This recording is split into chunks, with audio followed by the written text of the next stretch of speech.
we have in front of us a panel who are going to speak both to your proposals and also to what their organizations as significant funders of research in the space do and what they think about when it comes to funding research, public good research, and otherwise.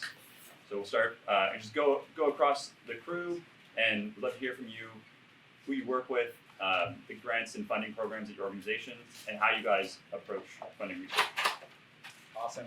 Hello, everyone. I'm Scott. I work principally on Gitcoin. We are a community for building and funding digital public goods in Web3. We've done that for actually about 4 years now, which is kind of wild to think of in space. When we think about public goods, we think about things that produce positive externalities, things that generate value beyond the initial community. And I think with the proposals that are here, there's a lot of really good discussion about how DAOs fit into that framework. So I think that's where I'll sort of leave things for now, but I'm very excited to dive in today. Hello everyone, I'm Aya from the Ethereum Foundation, Executive Director of the foundation. What is it? We fund everything. Regarding research, we also fund, this group and then other groups to be able to have conversations to make the decision on what to research. So that's same on the protocol layer of Ethereum too. So when you say research, there's research. Someone, some smart researcher comes up with that layer, and then you need to first do research on this, whether this makes sense to do more research on, and then you need to do some experiment after that. And after the experiment, you go back to the research, looking at the experiment, and then find the discoveries. There are some examples I can share, but anyway, today I told Connor that I'm here to learn about DAOs because I'm not catching up with everything, but I do hear some challenges and concerns and also some interesting discussions happening. And so I was excited to meet all these different domain experts who are discussing about DAOs. So thanks for having me. Wait, yours are super difficult to understand. Maybe is there a microphone? Yeah, we can do some mics. You can just give it to everyone who so chooses to use. But feel free to go ahead, Guy. Hi, I'm going to talk loudly, hopefully. I'm Guy. I work on the investing team at Andreessen Horowitz Crypto. We think about funding public goods both directly and indirectly. So we've worked to and donated to Nomic that produces Hardhat, and also more recently worked a bit with Gitcoin and Scott on their next funding round. We also think about indirect public goods funding. We have a number of people in our team who work on operating teams that don't work in investing roles and work with the companies in which we invest on things like research or engineering or on the legal side. And Miles is here as well today, who's done some excellent work there recently on the Can't Be Evil license. And a lot of that, the intention is to work with the companies in which we invest to help solve problems for them that can also be generalized as public goods and solve some of those questions more broadly for other projects in the ecosystem. Hi, I'm Ken. I'm with the Uniswap Foundation. Sorry. Still new to me. We just got voted through governance a couple of days ago, so adjusting to it. So the three pillars that we stand on are supporting governance, grant making, and advocacy for Uniswap. And so what that means is not just sort of the app that everyone uses, but actually the protocol, the underlying protocol of Uniswap. What does decentralized financial infrastructure look like? How does this as a decentralized financial primitive look like in the future? And how do we establish Uniswap into the future as the value exchange layer for the internet?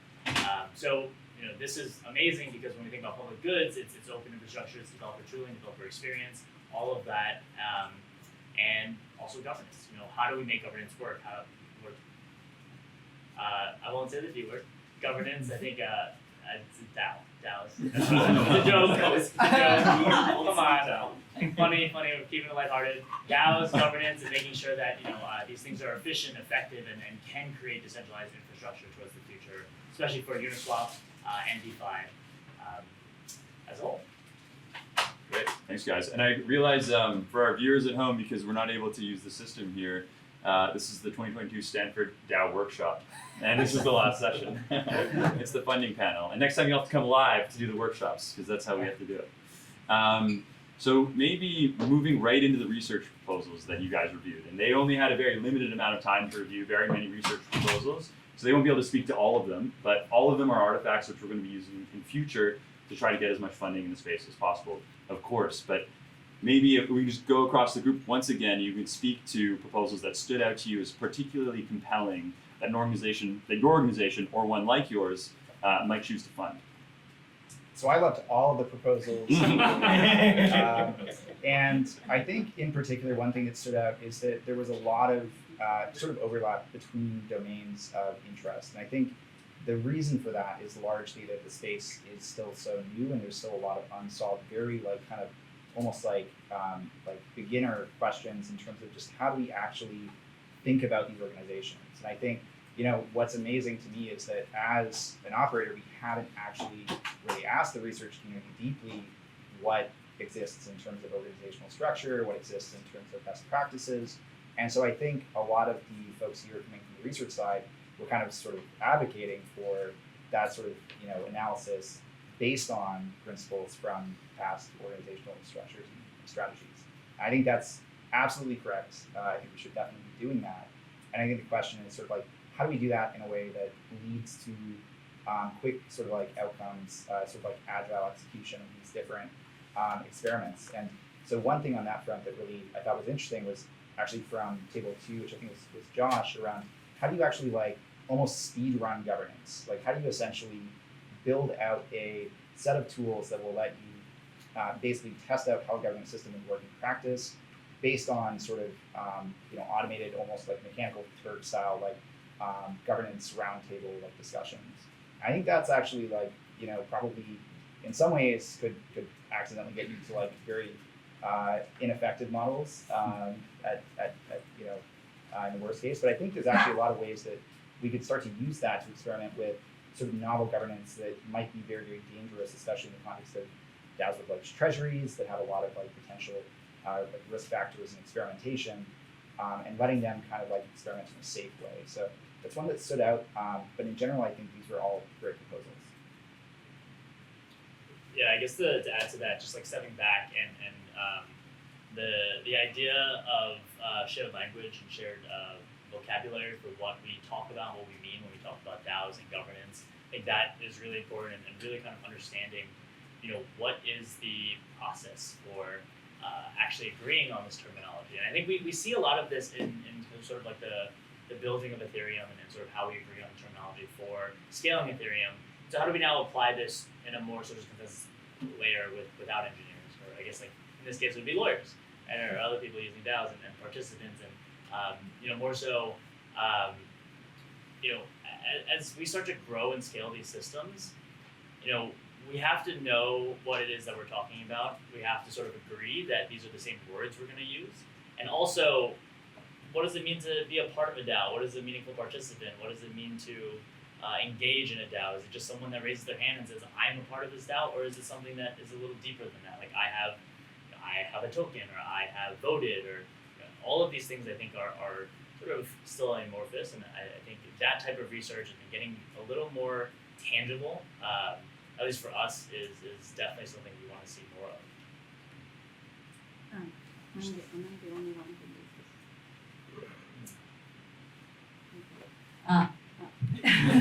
this. So before picking like which one was most interesting to me, like I just thought the proposal to this composition itself is, you know, like there are different tables separated by, you know, different domains, and you know, we handle often with a lot of like super technical infrastructure level discussions or research at the Ethereum Foundation.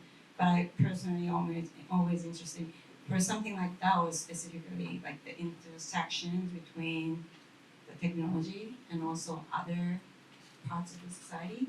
And so it would be great if I, you know, see something that comes from like mixed domain experts. So each proposal has interesting ideas because you know what you have expertise in the area, but I think we need to have like this clause expertise conversation that doesn't really happen easily in this space. That's why I always feel in the museum system. For example, I can use an example of like productive voting, like like you guys are using at before. And then what comes out of that is after some experiments and experiences, like some researchers or people thought that, oh, we need privacy in the voting system, like because otherwise it won't be just fair result. And the MESI happens out of this, if you're aware of this MESI, and that was a kind of like interesting way for research to happen and for the technical domains to be able to come up with a solution. So that type of research that I'm interested in, something that can lead to implementation. But it doesn't have to be always technical implementation, especially for the DAOs. So I don't know if I can pick. That's my proposal for the discussion itself. We promised them a Shark Tank style scene, so make sure to choose your favorite by the end. Yeah, I would agree in that I didn't have a particular favorite, but I did recognize something that was in common amongst a lot of the excellent proposals, which was that they identified a key bottleneck that's shared by many projects and proposed a solution to it. I think this is one thing that the public goods often should focus on, is finding a way to unblock builders or developers so that more people can experiment in the space and it can continue to grow. One proposal had talked a bit about education and defining terms more precisely so that when we have conversations about this sort of stuff, they're more productive. And then I think another had talked about things like private voting and initial implementation so that we can start to run some of those experiments. And so when we talk about things like, even as you're alluding to, like things that could be beneficial for the whole community, how do your respective organizations think about funding things funding things that are specifically relevant to your product or your protocol versus funding things that are for the greater community? And then add-on question, do you think it would be reasonable to pool capital with organizations that might be part of other ecosystems or protocols in order to acquire that funding, which would benefit the whole of the crypto ecosystem? I think the biggest challenge is definitely finding the balance between spending on the DAO itself and then spending on the things that the DAO basically produces for the broader community. For us, it's kind of nice because building out the protocol, building out the tooling that we're building is actually then going to produce hopefully better funding for public goods down the road.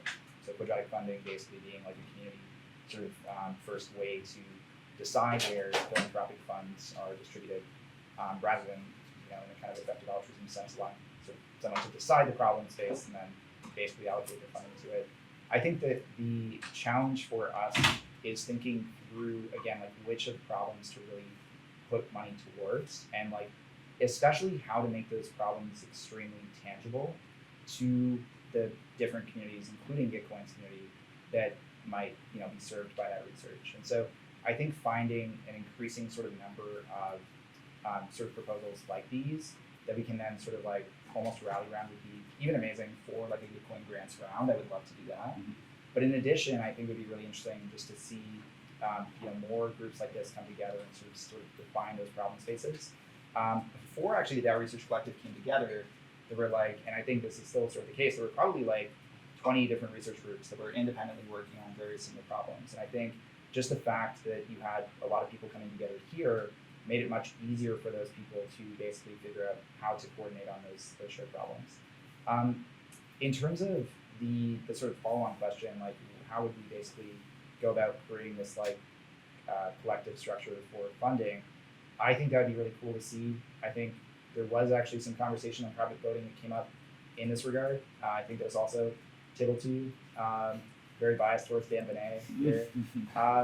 But I think that like that's actually a huge piece of the puzzle is how can we do this in a way that's effectively credibly neutral. That's a very like ironically like loaded term, I think, in a lot of contexts. But I think there's something to be said for like how do we basically make sure that the research that we're doing, one is useful, but then secondarily isn't accidentally self-serving. That we're actually producing results that are objective and that bring us to a better sort of system instead of perpetuating the one that we maybe already have. So it's a TLDR. I was what's interesting is that so I and I were talking about this before starting the panel. Is like we are here on stage, but like these are the experts, right? And so when we think about how we fund things, I think that there's a larger question of, you know, how do we create more systems where we do pool funds and we find independent resource allocators, right? Or delegated resource allocators, ones who actually do have the subject matter expertise, who can make higher affinity allocations. I think there are like these types of conversations, like the DRC, MetaGov, and you know obviously countless others. But these are it's tough because like I feel oftentimes therapy session. I feel oftentimes like a fraud where I feel like I know just enough where I can have you know appropriate conversation, but ultimately at the end of the day, right, when we think longer term of funding these I guess deeper research and more safe spaces to have these conversations, it's led by people much much more I guess like in the weeds of actually having these conversations and people who are really sort of anchored into whether it's research, implementation, experimentation. I think the goal here, at least for us, is to really see the exploration of these ideas. And so zooming away and outside of our like local maxima of like this is the status quo. This is what we've seen. This is what we're gonna do. We're gonna optimize for you know X, Y, Z KPIs.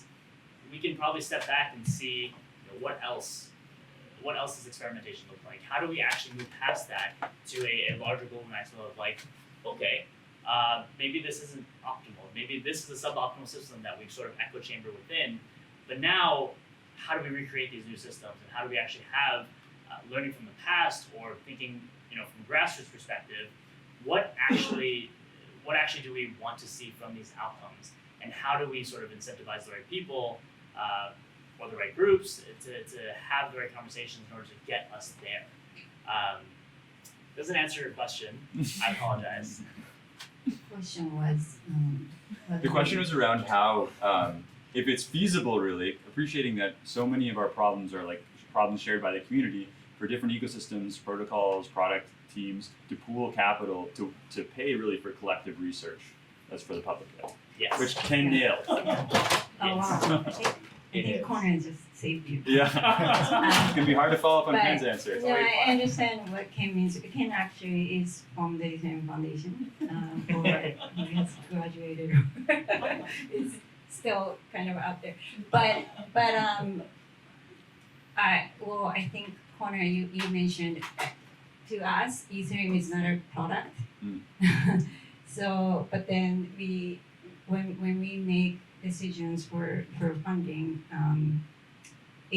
there are many different ways to describe, but there are values that we believe that Ethereum has, and that is more important than like selling Ethereum or Ethereum succeeding, and then things like decentralization, open permissionless, or those values that the community already has, and when we make decisions on funding on very higher level, that what are the things that are not going to be done, either not going to be researched or not going to be built, because there's no incentive for common goods, like for each product or project, they might have enough incentive to do more research on some specific topic, but some of the staff lack incentive because those are public goods. So we try to find those gaps. So that's the first way to look at it. But also, in relation to what Ken said, we don't really think we are experts in everything. We're really not. So we do find other places or other domain experts or other experts to actually, find things to even fund. So we always look for third-party allocators.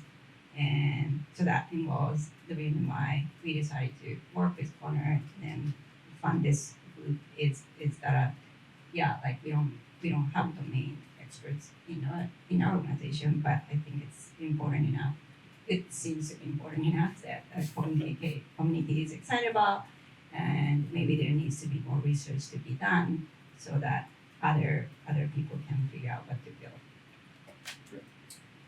We don't spend time focused on like a single protocol or ecosystem, but instead want to see all of crypto succeed. And because of that, I think we end up having quite a bit of breadth and being able to see where something is a challenge for multiple different ecosystems or projects. And then primarily end up making contributions in terms of some tangible work or prototype that I hope can or will be used by many of those groups. And sort of that, I think, unification of some of these challenges with something that can be pointed to easily is often quite useful. And then also we focus a lot on education. You imagine many of you have seen a blog or a podcast or something that has sort of helped to spread the word, and I think that widens the funnel so that instead of having 100 people here, we have 1,000 next year, and then 1 million within the next few years all around the world. Right, or billions. Kind of thinking about the research proposals provided, something that comes to mind a lot for us, and was one of the reasons we started the DAO Research Collective, was appreciating that the connections between industry and academia often weren't there when it came to crypto, and you'd be speaking to someone who was an expert in governance, and they didn't have the connections in the industry, and then you'd be speaking to people in the industry, and they thought, well, I've done computer science before, so I know enough to create a governance system for a multi-billion-dollar DAO. But they have no experience in governance, that's not their background at all. So we saw a lot of disconnect between industry, which could be really helped by academics, right, who have been researching this stuff in other contexts for a very long time.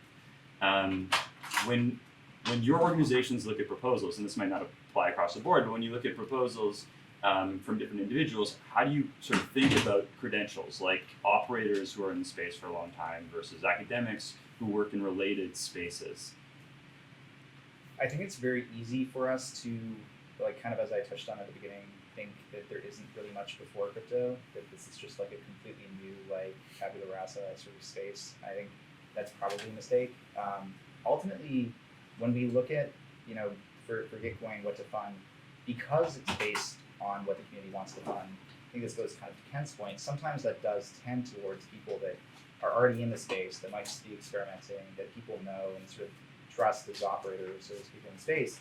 I think sometimes that does disenfranchise researchers who otherwise might want to participate and have really good insights. So I think finding ways to almost like allow for that intersection to start to exist, and finding ways for those researchers to build the credibility beyond the sort of academic credentials, I think is really important. But simultaneously, I think it's important for the broader ecosystem to like start to recognize some of those credentials just in their daily sort of activities. So it's definitely a challenge in terms of, I think, getting there. I think we have a natural bias towards, hey, like there's like the new like just out of high school kid who's built a DeFi protocol and is gonna like kind of try and change the world and see where it goes. And I think often that's worked out really well, actually, surprisingly. That's surprisingly actually done a lot. So we sort of like naturally, it's a very Silicon Valley mindset, like we tend towards that outcome, but I think we could definitely do more to balance it out. Yeah, I can speak to this a little bit. So we have a research team that has tried to bring together people from different formal domains and have them talk to each other. And Dan Benet, Professor Dan Benet, has worked with us for many years and is sort of the expert here. But we've also been fortunate to have people like Andy Hall, who's here with us today as well, an expert in political science, sort of bringing that perspective to what crypto has been prior. Mostly focused on things like distributed systems and cryptography and economics, where there are a lot of questions I think that you end up interfacing with in DAOs that are fundamentally sort of social or political science questions where it's very helpful to have people who understand these things from first principles contribute to those conversations. And I think this sort of event more broadly is a very useful opportunity for that, where you have everyone from the high schooler who's sort of curious and interested to people who are practitioners in industry, academics who are experts throughout their entire lives, and bringing those people together so that they understand each other's perspectives, I think is how you address some of these questions. And I'm thinking maybe something a little bit more like DAO specific. And Ken, you might be like in the best position to speak to this, but when there are funding proposals that do things that fund things that are beneficial for the community. Like we can see at various large DAOs, there's a lot of backlash to that, right? There's a lot of, we need to look after ourselves, we should actually just pay dividends to token holders. That's what we should be focused on instead of funding organizations which might be critical to the future success of the whole of the industry. Do you feel that's changing in any way? Do you have a sense of how we should be approaching that? That's a good question. Do I feel like it's changing? I think every step you get towards a better discourse in the conversation, right? I think without anything, you sort of tend to leave people to their own devices, and you have takes that are easy to grasp onto, which is let's do something that makes our shared participation in this, or our shared whatever in this more valuable. But I think the subjectivity here in how you actually kind of think about what makes this protocol more valuable is inherently in the contributors to the protocol, right? So in this, it really is more frequent discourse, and it doesn't really. I think for me, it doesn't really matter, how the degen the conversations become, right? All of those, kind of work to kind of break down this idea that there's only one thing that this system can do. By exploring more territories, exploring more of the parameters of how we open what governance can actually, become, we become a more informed, group, and as a collective, I think we have to have these conversations.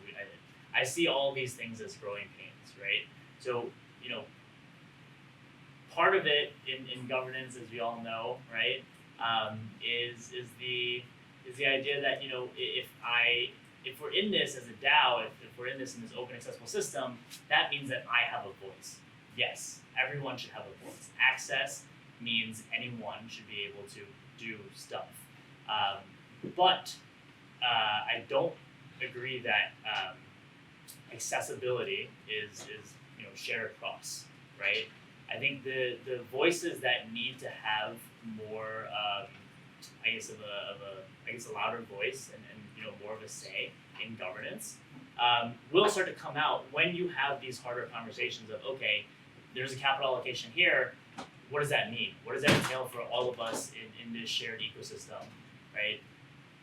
And it can be the Uniswap Foundation, but it can also be like, oh, let's pay to have Hayden do TikTok dances. That's great, whatever. But I think, as much as we can, have these conversations, I'd rather have more than none at all, right? Because the worst thing we could have here is just complete apathy towards everything. So yeah, I appreciate it all. I think it heightens the experience. And I think we have about 10, 15 minutes left, so go to the audience. We can do questions, or if you feel particularly compelled by your proposal and can summarize it in about 30 seconds, then you can also put your hand up. I have a bunch of questions I'd love to ask, but actually I want to make a pitch for the proposal because it was kind of like a last minute thing that came on the side as I was before committed to the group, and I think it's an unusual take. That's 30 seconds. Counting. The idea that a lot of governance have been single factor voting as just counting tokens. Now we're moving into some experiments of two-factor voting, token and reputation and so on. We haven't really explored beyond that, and we haven't really understood that there is different stakeholders within DAOs with very different incentives. Those accounting methods account them differently. We're trying to compress everyone as an owner, as opposed to like corporations only shareholders vote. So let's make everyone a shareholder. That's been kind of sort of the approach. Now it's like, oh, what if only labor providers vote? It's probably going to be problematic because still other stakeholders are not being taken into account. So I think there's something to be explored there very directly with some ethnography to understand what are stakeholders really in Web3, because they are mixed and blurred in different ways. So we need to understand that space. How can we account, like have different measures, multiple factors in the voting and so on, or in the governance, and build some computer models to explore that dynamic.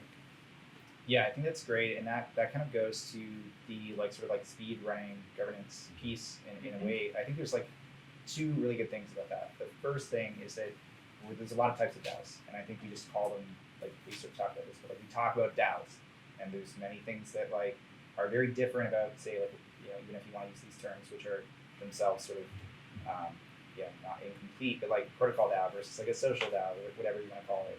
There's, I think, many different types of stakeholders. Even in Gitcoin, there's grantees, there's like funders, there's the matching funders, like the DAO contributors. That's going to be different, and I think we don't have a good complete sort of way to look at what sort of like type of DAO we're talking about and what the stakeholder map looks like. And I think if you could design voting systems, like for us, I mean, if we could design voting systems that would like better empower new grantees, so that we like continuously update token holdings or whatever it might be based on grantees in the system, that would be excellent. But currently, we don't really have a good way to do that beyond voting for like basically retroactive distributions of tokens based on performance and grants rounds. So I think that would be like super interesting from my perspective. Great. Okay, we have a last minute audible, and Josh mentioned that it seems like people want to present on what they've of their research proposal, which makes sense. So we'll have one more question, and then we'll provide everyone, like a representative from each group, an opportunity to describe the research proposals. So one last question, which is a question. Yes, Ariana. Cool. I'm curious if they're absent of the proposal I already looked at, if there is something top of mind, if you had like the smartest researchers in the room, what would you have covered? We're here. No, but like what topics, Kenny? Like what? Obviously we're here, but like what would you have them crack? That's a good question. What was missing? One problem that has been very interesting to me is the idea of I think permissionless contribution. So how do you let someone like write some code or participate in some way to a DAO without having some prior like employment agreement or social understanding of what that reward is, and then a good way to correctly determine how valuable that contribution was, and then to distribute the value that contribution created to the people who created it. There's a project called SourceCred that I think has gone down this path a little bit, and I'd be very curious to see people sort of continue pushing there. I just did like a 9-month ethnography of SourceCred, so I'll Oh, sit I there. would love to talk to That's this. what I wanted to Yeah. I figure the things that you probably would mention, like someone here is probably. This was a plant, actually. Yeah. Okay, or Ken, do you have a response?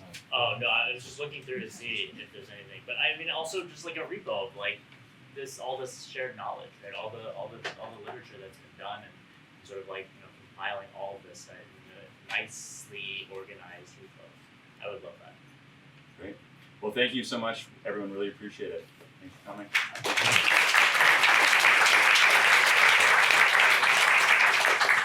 So, what's that? Yeah, you go for it. Yeah. So yeah, in the last 20 minutes, we're gonna, as Connor mentioned, we're gonna call this audible. And I would personally just really love to hear some of the pitches, because I have no idea what the other groups have been doing. So yeah, I would just really love to hear some pitches. So maybe what we can do, first off, I'll just say these are things that literally people spent, spun up in this course of like 30 minutes, or in my case, sometimes 30 seconds. So just keep in mind, and just after every pitch, I would really love to hear a round of raucous applause for some of these, like, like even if it's like I really don't want to hear this. Come on, guys, show some support. All right, let's go from top. Table 1. Somebody want to come up and give a pitch for what you guys did? I nominate all the time. Well, you can nominate. I'm being nominated to do a pitch. Okay. This is about what we did, right? What we covered. So we kind of covered like how do DAOs win, or when do DAOs win, right? So you have the traditional corporation, and then you have this new type of organization called DAOs, and the question is when are DAOs better than corporations that have been refined over like 200 years? And so we went down a couple of routes and said, what are some ways that we can conduct research to really figure out when DAOs are better and when are they kind of not better than other forms of organizations? We kind of came down to about like two ways of doing research. One was like for organizations like FWB, you'd want to do some kind of inductive research. So you want to go to these actual people and be like, well, maybe FWB isn't really a DAO in the technical sense where they don't use a whole bunch of smart contracts, right? But somehow there's a whole bunch of people going that way and they're screaming DAO and something's happening. what is actually happening, right? So it's really going from a stage that's not asking, technically speaking, what is a DAO, but it's asking from a social perspective. People don't know what a DAO is, and we need to understand what it is, and in order to understand, we'll just go to the people that think that they're doing a DAO, right? Whether it is a DAO or not is a different question. And then we had like a different approach. It wasn't so much inductive in asking people through surveys or interviews what it is that they're doing, but it's a much more deductive approach, which is to say what kind of DAO will be successful and what kind of DAO will not be successful, right? It's kind of a different approach from just trying to make sense of what a DAO is and what we're actually doing. And then the best way to kind of attack that problem from a research perspective would be to kind of gather quantitative data, which is typically on-chain data. So there's different ways of doing that. For example, you could be looking at the number of proposals that are being yanked up, and you say maybe there's, in one DAO there's like 50 proposals a week, in the other DAO there's like 1 proposal a week, in a third DAO there's like 10. And then you want to kind of see what's the engagement over time, depending on the number of proposals yanked up every week. Of course, there's many other factors involved, but these are 2 different types of data.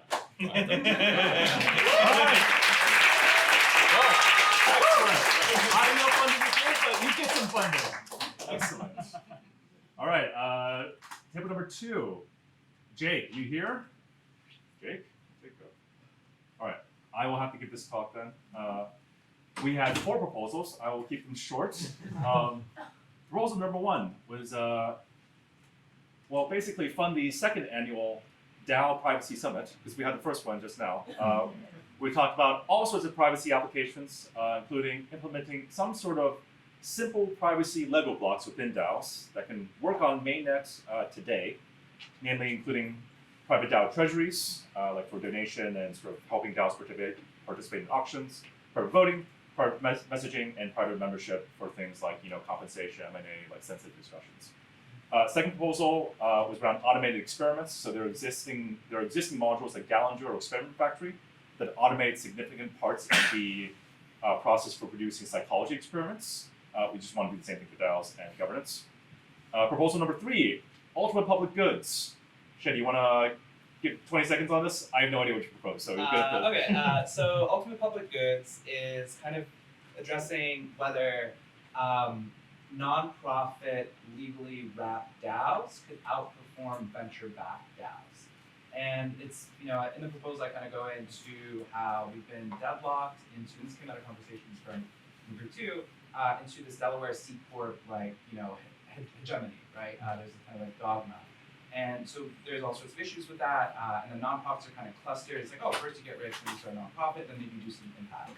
However, DAOs are really interesting because you can kind of start with mission first. And you have tokens, which are alternative kind of value capture mechanisms. And the example that we used were HOAs, right? Where with HOAs, you basically the token in this example is a house, and everybody puts their money in kind of a shared pot. And if you are a member, you have a house, you dedicate your money to improving the neighborhood, and that elevates the house prices in the community. And so this, if you're flipping houses, you're making money, right? But this is still considered a nonprofit, 501c3. And so DAOs are more powerful than HOAs because you can abstract away value with tokens and different types of tokenomic design. So the proposal is to identify whether this is something worth doing, something worth exploring. Can we come up with a nonprofit DAO stack that people can easily refer to? Have some legal experts. If you're familiar with Clerky, right? Like if you've ever used Thank you, Clerky. Shadi. Yeah.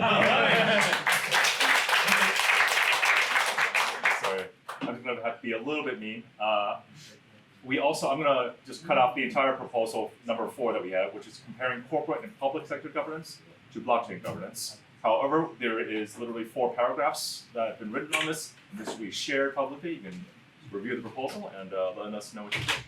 All right, table number 3. Somebody want to step up? Is that the long table? That's long. That's my table. Moderator, did it come on. I mean, Kyler did the heavy lifting on moderating. I was much more of a participant.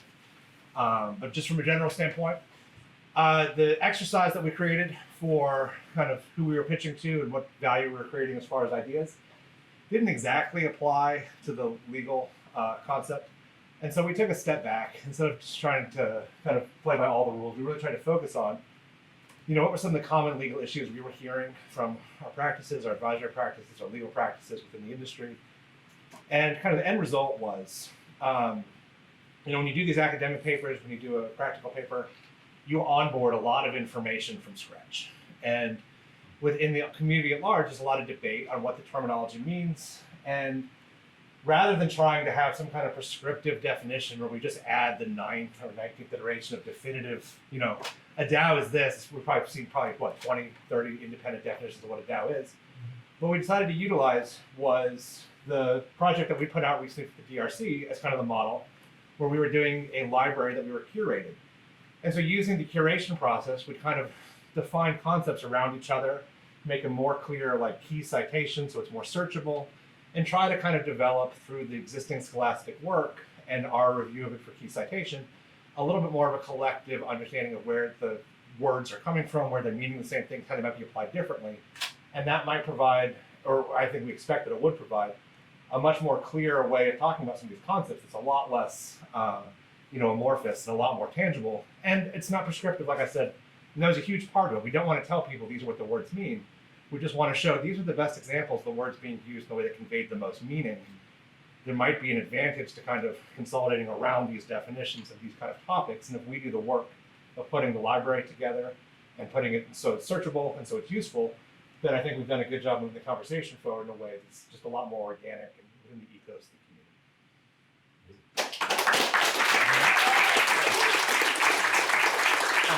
If I could add just a little bit to that, the more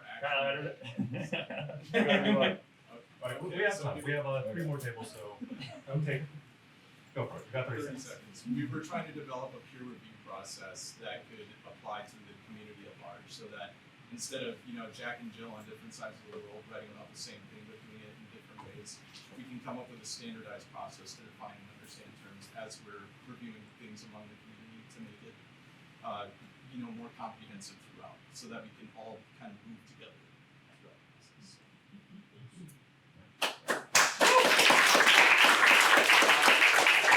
All right, table 4. Anybody Table 4? I can speak to one project we did before. We Andy, stand up, please. Tell us Hey about it. everyone, I'm Andy. I'm professor here at Stanford. I traveled very far. I'll just talk about the project I was part of, but I'm not sure if the other parts of the table said something or not, so they can speak up after me. But we're really interested in this idea of how do you encourage more participation in governance. And what we did is we designed a mechanism for rewarding people for participating in governance, particularly for voting. The idea is to pay people to offer an assembly reward. I won't get into the details, but the idea is you end up paying everyone essentially the lowest possible price to get a sufficient number of people to vote at a defined threshold. And we designed an experimental study to go out and partner with a hypothetical DAO to implement this. And so the idea is we would raise money to pay these bounties. We would write some smart contracts to reward people, not for how they voted, but simply for voting. And we would learn through that, who can you get to vote? And we can in fact compare how differently the people you need to pay more to vote, how differently do they vote than the people you need to pay less to vote. And this would be the first step, I think, in a broader research agenda of how you design governance tokens that reward people in a smart way for voting. And I'll just mention at the end here, the next 2 steps after we did that experiment would be 1, to work with Dan to develop a version of voting that doesn't reveal the results of the vote until after, because that's essential. If you do that, that then opens the door to designing a reward system that doesn't just reward you for voting, but rewards you in some sense for voting smartly, i.e. voting the way the majority does. But it's absolutely essential that you not be able to see how the vote is going if you're going to reward people in that way. So first we need to develop this other kind of voting. So that's sort of the idea. It's a tractable first experiment that's heading towards a much broader vision of designing smarter governance tokens.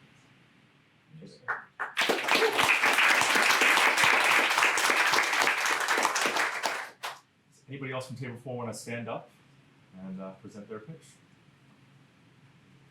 Yes. We broke up into 3 groups. Try to project our mass. I'm Andy. The question that we had from the table was, do DAOs actually innovate? Meaning, do DAOs actually solve problems? And he just listed a bunch of assumptions. One assumption is if you assume that having a diverse group of opinions and different ways of thinking leads to more innovation, that's one assumption. The second is if you have a diverse group of opinions that assumes that people don't know each other and they don't have trust because they don't know each other. And so if you take those two assumptions, then yes, DAOs can allow innovation because they allow a diverse group of people to, in a trustless way, come together and solve problems. That's what we came up with.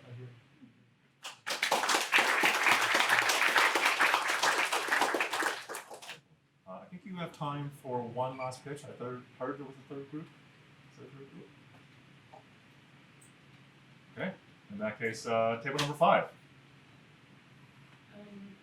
So table number 5, our big research question was how can a DAO construct its built environment, I'm going to get to that, in a way that Come up, enables... actually. So how can a DAO construct its built environment in a way that enables it to pursue its goals in a productive manner?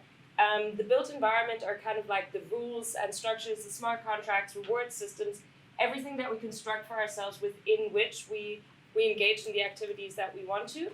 And how do we construct that in a way exactly to pursue our own goals? How we thought about going about that is in an ethnographic way, because to understand it in a bottom-up manner, understand what projects are doing right now, and see what sort of tools they are deploying. We want to do that in multiple different DAOs and understand then the differences in the built environment. I think this research can be valuable to just understand what is that environment even, what does it entail.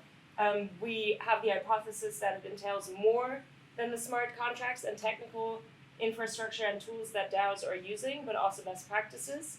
So after going into all these different DAOs and observing how they're constructing it, we'd also like to intervene a little bit and try and change some of the built environment that has been constructed, see how that impacts on how this DAO is able to pursue its goals. We thought it might be interesting actually to go into an accelerator or incubator program and test it out with young projects in there, just to have the ability to iterate fast.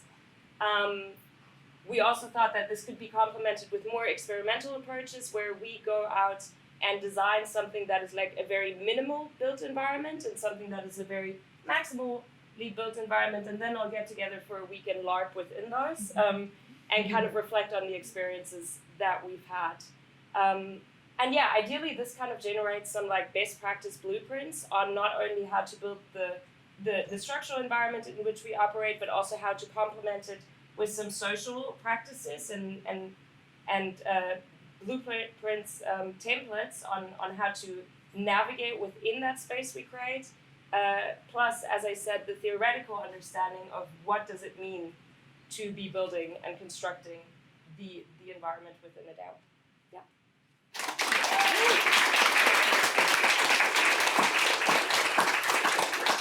All right. And last but not least, table 6. Somebody want to come up? All right.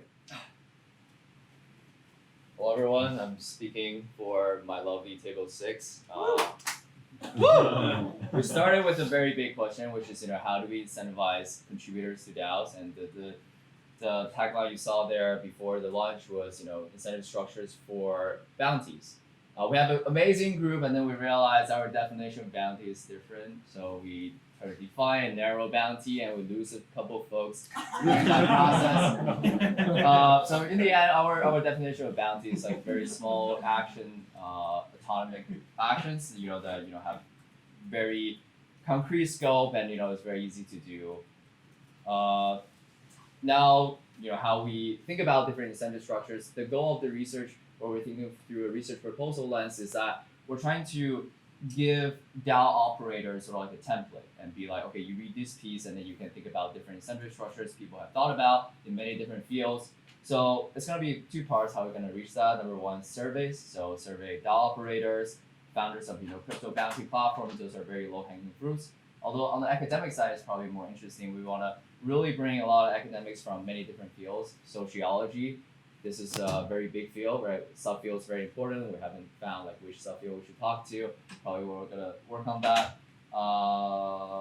Economics, right? Auction theory, labor economics, even behavioral economics to think about how do we incentivize different bounties. And lastly, education, right? Because a lot of bounties end up being a gamification to onboard new users into the platform, where as users, we'll onboard people into becoming a contributor. On the data curation part, we think about, the best way, the lowest hanging fruit for this kind of bounties is to curate data sets to think about how existing bounty platforms, what people have been doing, what's the usage, how protocols are spending on bounties, what kind of bounty they're developing, and most importantly, how many of those people who contribute to bounties are retained to become contributors or contribute to multiple bounties. We think about who is beneficiary, marketing, growth team, and et cetera. I'm gonna skip all that. I think what some like relevant research could be interesting are research on Amazon. They have different micro tasks, and there's some research I've done research on that. Products CAC across different platforms, because in many senses these bounties are consumer acquisition costs in some protocols. And lastly, there's how open source projects develop and how they think about bounty works in that regard. The second proposal we have, I'll make it very, very short, is we think about delegation structures, but we divide it into different groups and end up discussing how what DAOs are actually good for us. So this is actually very good DAO thing where we start with one vision, we go there, and then we end up diverging, working on completely different problems. But on that part, I think it's a very soft and general conversation around what is the DAO good for, and then the question we pose, I think, to sort of close off this part is, if law enforcement, SEC, it's not in our ass thinking about token incentivization or security laws, what are actual companies that are good under a DAO model? Thank you guys. So thanks everyone. I think by now you have a sense of what we do, so I won't go all into it, but we like DAOs, we want to encourage industry to connect with academia, we want more of that cross-pollination, and we think it's critical to do it really quickly because regulators, policymakers are looking at DAOs, we want to have a compelling case for why they should continue to exist, right?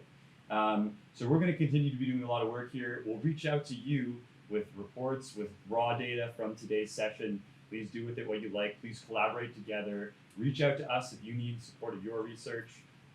We'll be running bigger initiatives down the line, but many people all seem to want to keep chilling. So we've called Taverna, and we're going to go back there for, if you so choose, in downtown again. If you don't know where that is because you weren't there yesterday, just ask me and we can direct you that way. Josh, anything else? Yeah, I'll just announce that the DAO Research Hub is officially launching a RFP, request for proposals. Among the many proposals that you have today, if you are interested in refining them, please send them to us, and we'll sort of take a look at a selection of them. And well, we don't have any money yet. What we can do is offer you, how do I say it? Shepherd that proposal to a wide variety of different funding bodies, help you sort of reach out to different industry groups, especially if you're based in academia, and basically just try to curate that research and help you accelerate it. Basically, it's a research accelerator to try to get this project done and on the books and funded so we can accelerate the entire field of DAO science. All right. Thanks everyone, and thanks Dan and Andy, and thank you for watching.